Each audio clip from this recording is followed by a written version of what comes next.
સ્ટીરિયોકેમિસ્ટ્રીમાં અગાઉ આપણે અમુક શબ્દોથી પરિચિત થયા પછી એમાં ડાયફિનાઇલની પ્રકાશીયતા વિશે આપણે વાત કરવાની છે. તો ડાયફિનાઇલની અંદર બે પ્રકારના ફિનાઇલ સમૂહો સિગ્મા બંધથી જોડાયેલા હોય છે. તો ડાયફિનાઇલની પ્રકાશીયતા માટે આપણે સમજીએ તો ધારો કે આપણે મિથેન વિશે પરિચિત છીએ.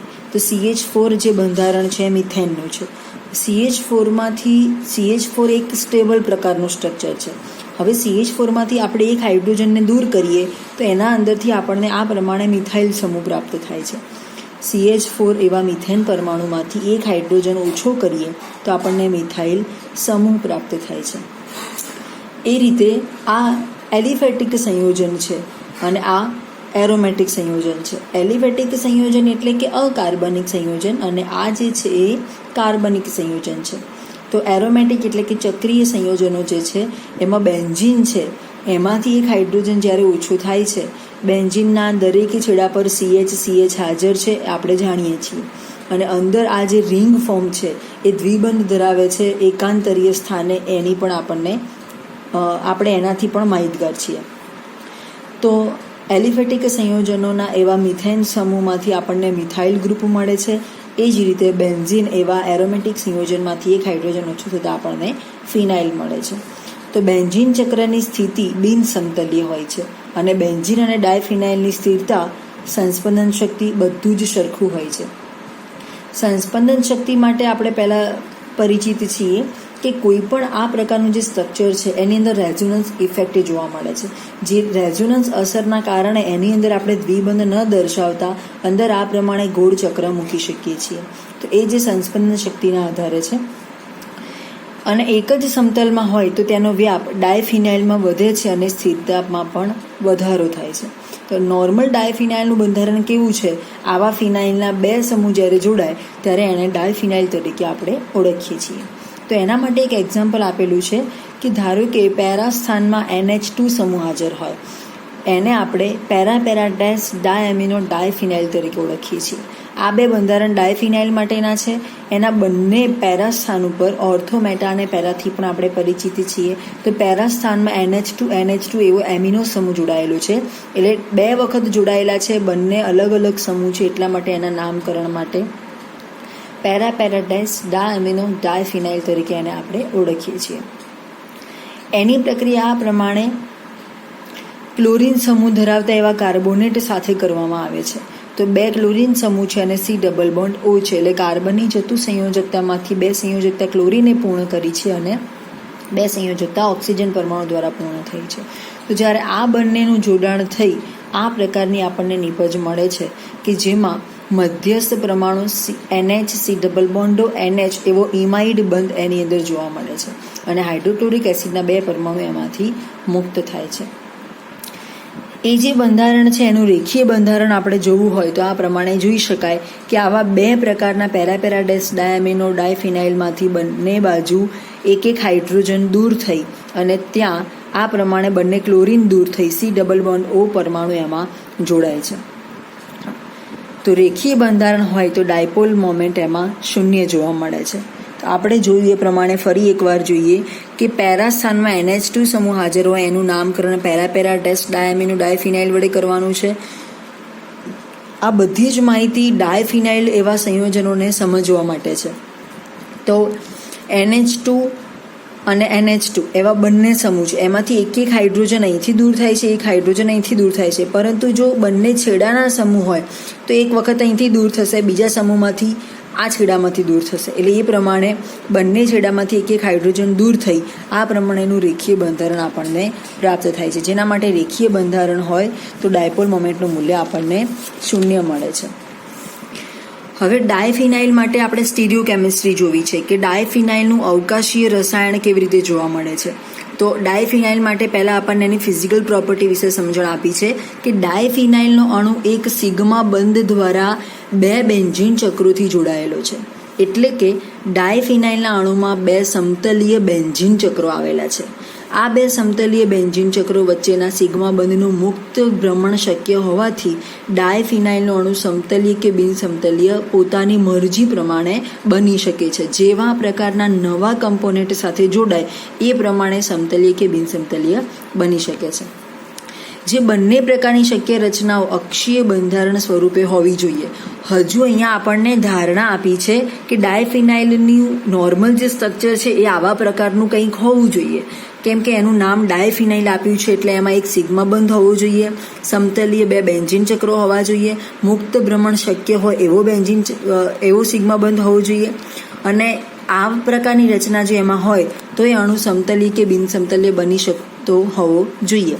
અને જો આવા પ્રકારના નિયમો એમાં પ્રેઝન્ટ હોય તો એ બંને પ્રકારની શક્ય રચનાઓ અક્ષીય બંધારણ સ્વરૂપે હોવી જોઈએ.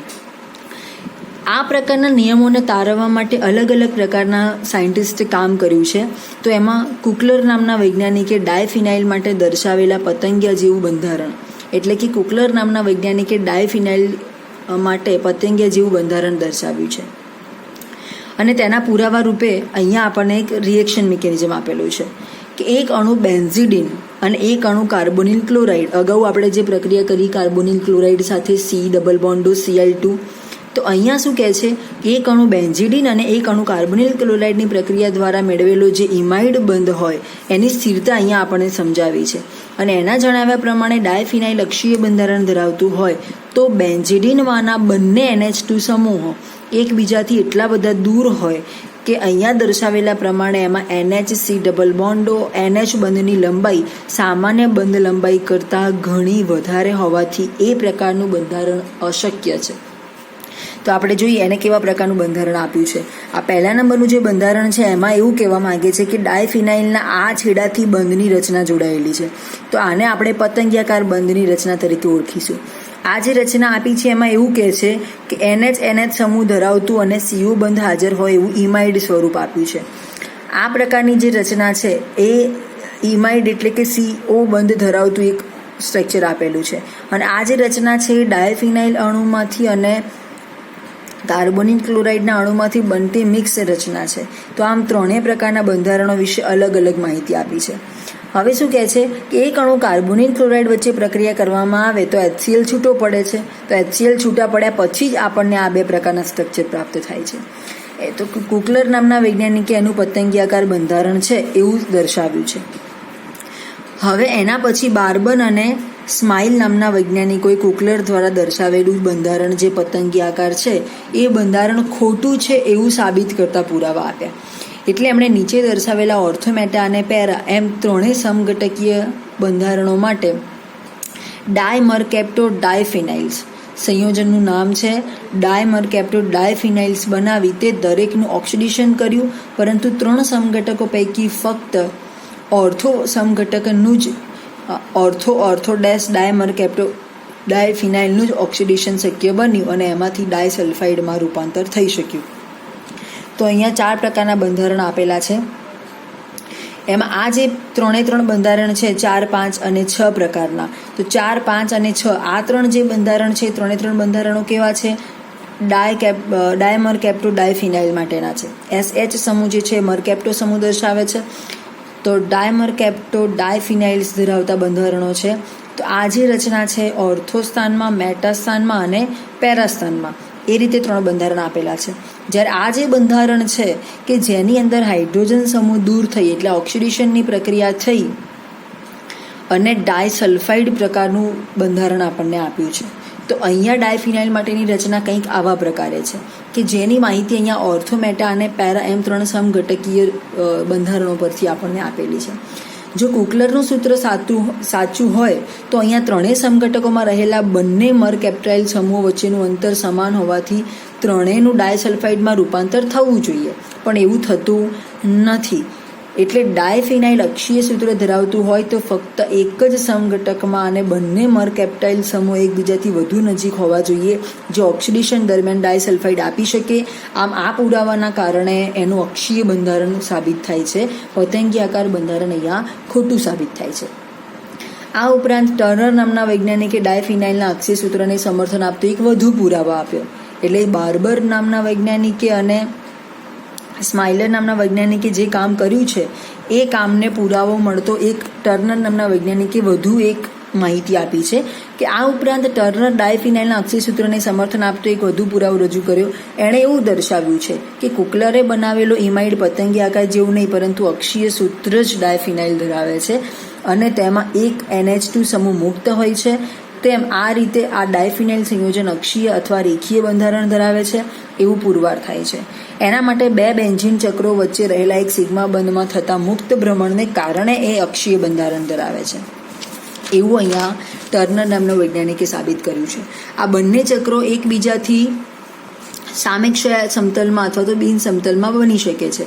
તો આ પ્રકારની શક્યતા છે. આ બંને જે છે એ મુક્ત છે, આ બંને જોડાયેલા છે, વચ્ચેનો જે બંધ છે મુક્ત ભ્રમણ કરી શકે એવો રોટેશનલ બોન્ડ છે. તો દ્વિધ્રુવીય ચાકમાત્રાને આધારે પણ ડાયફિનાઇલના અક્ષીય સૂત્રને સમર્થન મળે છે. જેમ કે 4,4 ડાયક્લોરોડાયફિનાઇલની દ્વિધ્રુવીય ચાકમાત્રાનું મૂલ્ય 0 છે. તો અહીંયા આપણને જે ત્યાં ઓક્સિડેશન ઓર્થોમેટા પેરાસમ ઘટકમાંથી આપણને માહિતી પ્રોવાઈડ થાય છે. અહીંયા આપણને દ્વિધ્રુવીય ચાકમાત્રાના સંદર્ભમાં ટર્નર નામના વૈજ્ઞાનિકે અહીંયા આપણને અક્ષીય બંધારણ માટે એ જ વિશેષ છે અને એ જ સાચું છે એવું દર્શાવતો એક પુરાવો આપેલો છે. ડાયફિનાઇલ અક્ષીય સૂત્ર ધરાવે છે. એમાં વધુમાં વધુ નજીક એવા 4 ઓર્થો સ્થાનો પૈકી કોઈ પણ 3 સ્થાનો પર મોટા પરિમાણવાળા સમૂહો જોડાયેલા હોય તો વાન્ડરવાલ્સ આકર્ષણ બળ શક્ય બનતું નથી. અને 2 બેન્ઝીન ચક્રો વચ્ચે બનતો સિગ્મા બંધ પરંતુ મુક્ત ભ્રમણ અટકે છે અને એકબીજાને લંબ હોય છે તેમ એકબીજાના સાપેક્ષમાં બિનસમતલીય બને છે. એટલે અહીંયા સમતલીય બિનસમતલીય હોવા માટેની પણ શક્યતા આપેલી છે. એકબીજાના વસ્તુ પ્રતિબિંબ ઘટકો હોય એવી રીતે વર્તે છે. અણુની આ સંમતિના તેના પ્રકાશ ક્રિયાશીલતાના ગુણ માટે પણ એ જવાબદાર છે. આમ ડાયફિનાઇલના વ્યુત્પન્નો જે છે એના ઉપરથી આપણે કિરાલિટી, પ્રકાશ ક્રિયાશીલતા, ઓપ્ટોમેરિઝમ એ બધી જ બાબતો અહીંયા ચકાસવાની છે. આમ ડાયફિનાઇલના વ્યુત્પન્નો કે જેમાં અસમ કાર્બન એટલે કે જે કાર્બનની ચારેય સંયોજકતા જુદા જુદા પરમાણુ સમૂહ અણુ આયનથી જોડાયેલી હોય એવા અસમ કાર્બનની ગેરહાજરી હોવા છતાં પણ તેઓ પ્રકાશ ક્રિયાશીલતાનો ગુણધર્મ ધરાવે છે. એટલે એની મિરર ઇમેજ અહીંયા આપણને પ્રાપ્ત થાય છે. તો સાચું અને અક્ષીય બંધારણ જે છે એ ડાયફિનાઇલનું આ પ્રમાણે છે કે જેમાં બંને બેન્ઝીન ચક્રો આ પ્રમાણે પણ ગોઠવાયેલા હોઈ શકે અને બંને બેન્ઝીન ચક્રો આ પ્રમાણે પણ ગોઠવાયેલા હોઈ શકે. એક બેન્ઝીન ચક્ર આ રીતે પણ હોઈ શકે, બીજું બેન્ઝીન ચક્ર આ રીતે પણ હોઈ શકે. એટલા માટે બધી જ શક્યતા દર્શાવતું આવા પ્રકારનું બંધારણ આપણને આપ્યું છે. એની મિરર ઇમેજ આ જે છેડો છે અહીંયા એ છેડો આપણને મિરર ઇમેજમાં પ્રાપ્ત થાય છે. એના ઉપરથી આપણે એવું કહી શકીએ કે ડાયફિનાઇલ જે છે અક્ષીય બંધારણ દર્શાવતું એક સૂત્ર સાબિત અહીંયા થાય છે. એટલે ડાયફિનાઇલનું નોર્મલ સ્ટ્રક્ચર જે છે આ પ્રમાણે આપણે દર્શાવી શકીએ છીએ. તો આ બાબત જે દર્શાવી છે એના ઉપરથી આપણે ડાયફિનાઇલ માટેની પ્રકાશ ક્રિયાશીલતા દર્શાવી શકીએ. એ સિવાય આપણે એ પણ જાણીએ છીએ કે આ જે બેન્ઝીન ચક્ર છે એ બેન્ઝીન ચક્રના બધા જ છેડા જો જુદા જુદા ક્રિયાશીલ સમૂહ વડે વિસ્થાપિત કરવામાં આવે તો એ જે તે પ્રકારના સંયોજનોનું સંપૂર્ણ નામકરણ પણ ચેન્જ થઈ શકે છે. અહીંયા જે આ બાકીના જે 5 છેડા જે ખુલ્લા છે એ 5 છેડા પર કોઈ NO2 સમૂહ, Cl સમૂહ, કોઈ પણ પ્રકારનો હેલોજન ગમે તે કોઈ ક્રિયાશીલ સમૂહ અહીંયા સ્થાપિત કરવામાં આવે તો એ પ્રમાણે એના 1, 2, 3, 4, 5ના સંદર્ભમાં ઓર્થોમેટા પેરાના સંદર્ભમાં એનું નામકરણ કરવામાં આવે છે. અને જે તે ફંક્શનલ ગ્રુપ જ્યારે અહીંયા જોડાય છે ત્યારે એની સંપૂર્ણ રિએક્ટિવિટી એ આ પ્રકારના બંધારણને આપે છે. એટલા માટે જે તે ક્રિયાશીલ સમૂહ આની ઉપર જ્યારે જોડાશે ત્યારે ડાયફિનાઇલ પોતાના ગુણધર્મો નહીં પણ જે તે ક્રિયાશીલ સમૂહ નવો જોડાય છે એના ગુણધર્મો એ પ્રાપ્ત કરે છે. એટલે એ પ્રમાણે આપણને ડાયફિનાઇલ માટેનું અક્ષીય બંધારણ અહીંયા સાબિત આપણે કરી શકીએ છીએ. નેક્સ્ટ ટાઈમ આપણે ડાયફિનાઇલ માટેની પ્રકાશ ક્રિયાશીલતા વિશે જોઈશું.